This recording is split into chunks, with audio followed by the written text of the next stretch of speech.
Seigneur soit avec vous. Et avec votre esprit. Évangile de Jésus-Christ selon saint Jean. Gloire à toi, Seigneur. En ce temps-là, quand Lazare fut sorti du tombeau, beaucoup de Juifs qui étaient venus auprès de Marie et avaient donc vu ce que Jésus avait fait crurent en lui. Mais quelques-uns allèrent retrouver les pharisiens pour leur raconter ce qu'il avait fait.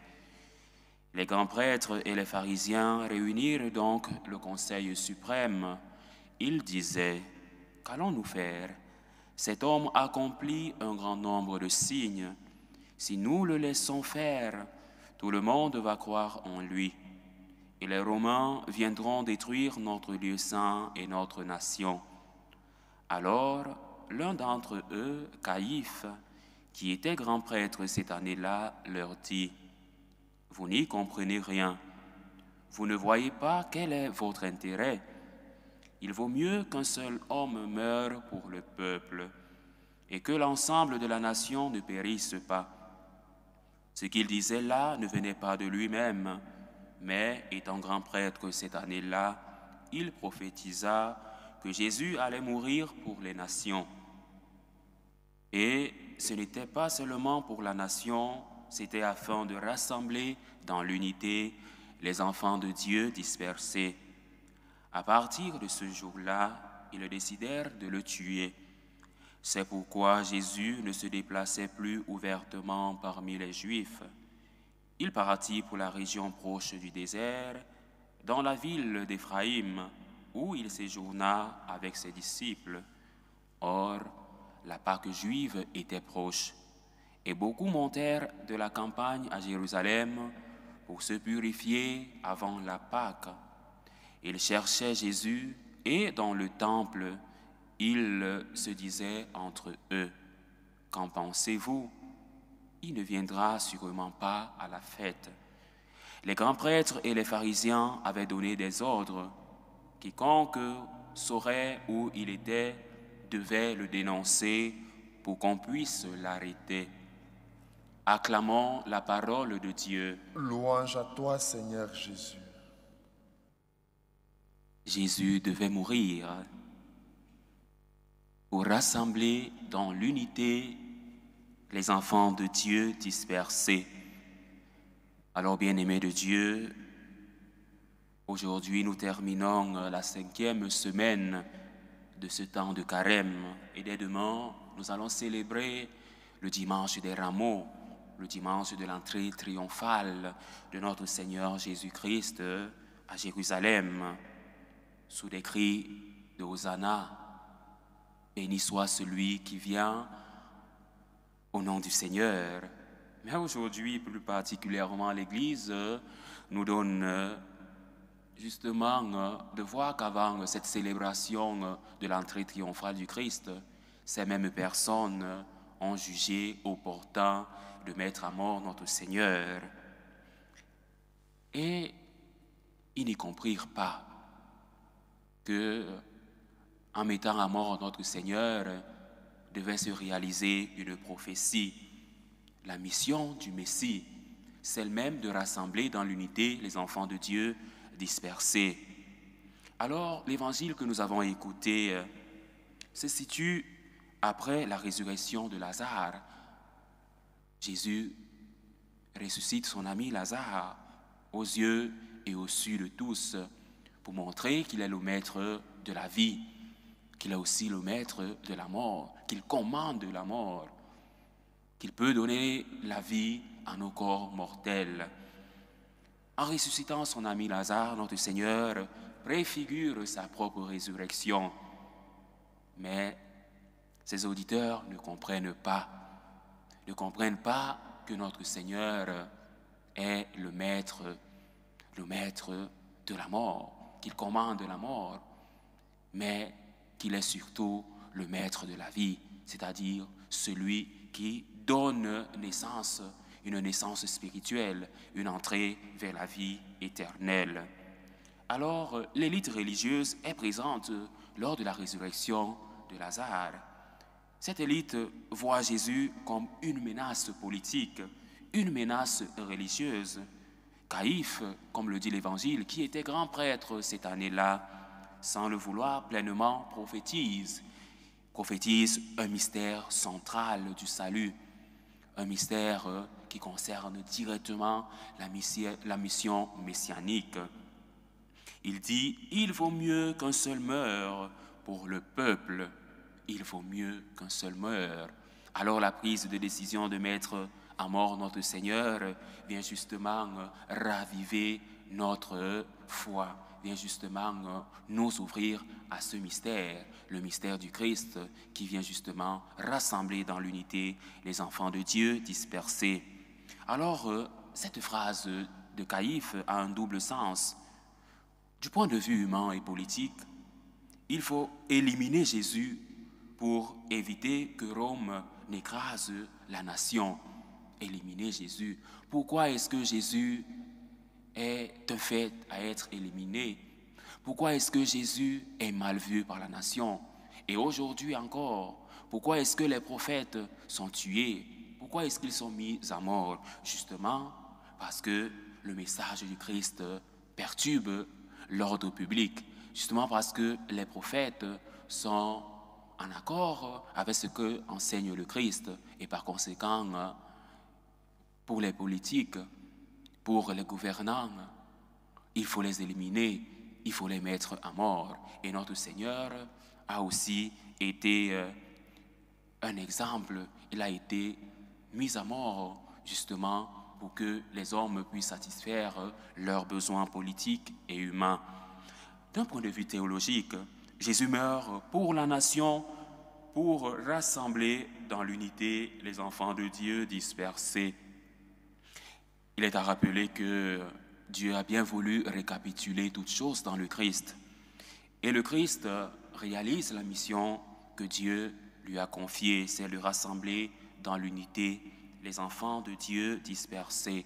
L'unité qui nous manque dans nos familles, l'unité qui nous manque dans nos relations interpersonnelles. Notre Seigneur réalise cette unité.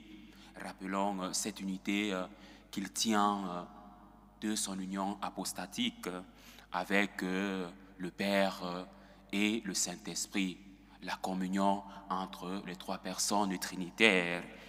Il est donc important pour nous aujourd'hui de revoir ce que notre Seigneur fait pour nous, ce qu'il a réalisé pour le monde, pour l'humanité tout entière.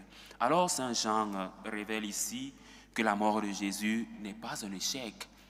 La mort de Jésus vient réaliser justement sa mission messianique, mais l'accomplissement du plan du salut, le plan de salut qu'apporte le Christ, sa passion est l'acte par lequel le Père réunit ses enfants égarés.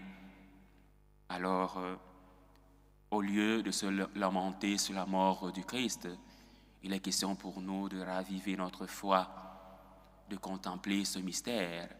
En mourant, le Christ nous unit, il unit tous les peuples. C'est pourquoi le passage que nous avons écouté de la première lecture tiré du prophète Ézéchiel annonce que Dieu réunira les fils d'Israël dispersés en une seule nation, avec un seul roi, David, figure du Messie, préfiguration du Messie qui meurt pour réunir tous les peuples dispersés. Lui en qui Dieu a voulu tout récapituler.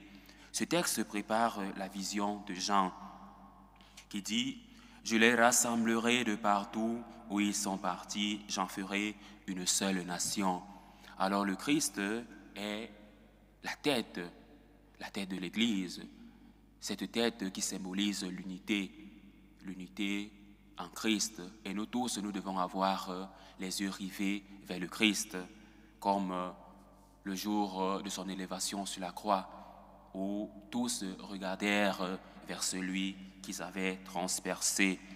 Jésus réalise cette prophétie. Il est le nouveau David, le bon berger qui donne sa vie pour ses brebis.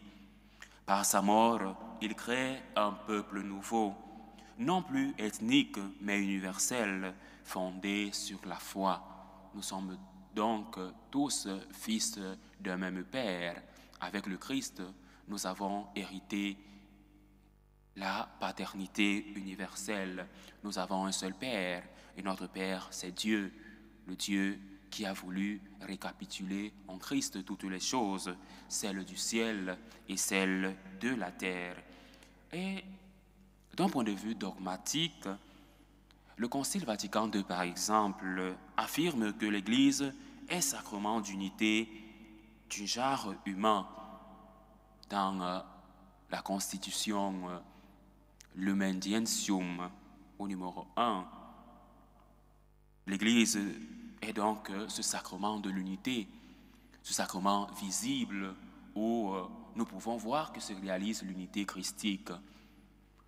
Il est donc important de pouvoir participer activement au rassemblement de l'Église, aux messes, aux confessions, à tout ce que l'Église organise pour notre salut, parce que l'Église est mère, elle nous enseigne, elle est aussi maîtresse, elle est mère, parce qu'elle nous couvre sous l'ombre de la divine miséricorde, mais aussi elle nous enseigne, elle nous donne des valeurs. Et c'est ce que le pape Jean XXIII disait, « Mater et magistra », l'Église est mère, elle est aussi enseignante. Et d'un point de vue christologique, Jésus est celui qui réconcilie l'humanité avec Dieu et entre elle-même, car il est notre paix, comme le dit saint Paul dans sa lettre aux Éphésiens. Le Christ est notre paix. Il est donc celui que nous devons contempler, celui que nous devons regarder quand nous sommes dans des moments de trouble, quand nous croupissons sous le poids de nos fardeaux, nous devons regarder la croix, nous devons regarder le Christ qui a porté sur lui nos fardeaux. La mort de Jésus est donc l'acte par lequel Dieu réunit les hommes dispersés par le péché, les divisions, les exclusions. La mort de Jésus nous rassemble. La mort de Jésus rassemble les peuples. Alors, au lieu de nous s'apitoyer sur le sort, sur nos sorts, il est donc important de contempler le Christ crucifié, d'unir nos souffrances à celles du Christ crucifié, comme Marie au pied de la croix. C'est pourquoi le prophète Jérémie justement disait « Dieu rassemble comme un berger. Celui qui dispersa Israël le rassemble et le garde comme un berger son troupeau. » Ce verset renforce l'image du berger qui prend soin, qui rassemble et ramène à la joie. Je les changerai en allégresse. Jésus, en tant que berger, accomplit pleinement cette image, l'image du rassemblement. Jésus nous rassemble parce que en lui, Dieu a voulu tout récapituler, parce qu'il est Dieu, parce qu'il est notre unique sauveur. Comment vivre aujourd'hui cette unité christique pour nous qui voulons être à la Secuela Christi, à l'école du Christ? Alors l'unité du Christ apporte en nous la paix. Cette unité que le Christ nous apporte n'est pas d'abord une uniformité, mais une communion dans la diversité, enracinée dans la foi en lui. Est-ce que nous avons la foi en Christ? Par notre baptême, nous sommes appelés à être prêtres, prophètes et rois. Nous devenons membres de l'Église, membres à part entière de l'Église. Nous sommes appelés chrétiens parce que nous nous revêtons du Christ et nous sommes baptisés selon la formule trinitaire. Le prêtre dit justement, je te baptise au nom du Père et du Fils et du Saint-Esprit. Alors nous devons vivre l'amour réciproque, cet amour que le Christ a eu pour nous. Et Saint Jean, dans sa première lettre, le dit, Dieu le premier nous aima. Dieu a pris sur lui la décision de nous aimer le premier, c'est-à-dire que nous avons pour lui un devoir d'amour, un devoir de gratitude. Alors, des exemples concrets pour vivre cette unité aujourd'hui dans l'Église, être ouvert au dialogue œcuménique avec d'autres églises chrétiennes, justement témoigner de ce qui nous rassemble. accueillir des migrants, vivre l'unité avec les dispersés de notre temps, mais aussi vivre l'unité dans nos communautés paroissiales, fraternelles, dépasser les divisions sociales, raciales ou politiques, vivre la réconciliation, vivre le pardon. Le Christ nous a pardonné, il nous a ouvert à l'espérance chrétienne, car il y a la vie éternelle. La résurrection du Christ nous montre qu'il y a la vie éternelle. Il est donc important pour nous de guérir les blessures dans les familles, dans nos familles, dans les peuples, les guerres entre les nations, mettre fin aux guerres, mettre fin aux discordes. Alors nous pourrons dire avec saint Paul aux Galates, il n'y a plus ni juif ni grec, car tous vous êtes en Jésus-Christ. Et comme le dit aussi saint Paul dans sa lettre aux Éphésiens, efforcez-vous de garder l'unité de l'esprit par le lien de la paix. Et par-dessus tout, revêtez-vous de l'amour qui est le lien de la perfection. Le Christ est amour. Deus caritas est. Alors, bien-aimés de Dieu, aujourd'hui, en annonçant la mort du Christ, en prenant la décision de mettre à mort notre Seigneur Jésus-Christ, les autorités juives ne comprirent pas qu'elles prophétisaient sur la mission même du Christ, rassembler dans l'unité les enfants de Dieu dispersés.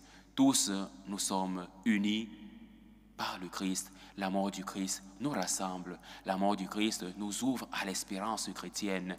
Il y a la vie éternelle. La décision humaine de tuer Jésus révèle paradoxalement le dessein divin d'unité universelle. Par sa mort et sa résurrection, le Christ rassemble les enfants de Dieu dispersés, guérit les divisions et établit une communion nouvelle. À nous aujourd'hui de vivre cette unité. À nous aujourd'hui de vivre cette unité dans l'esprit, de vivre cette unité dans nos familles, dans nos communautés ecclésiales, dans nos États, dans nos groupes.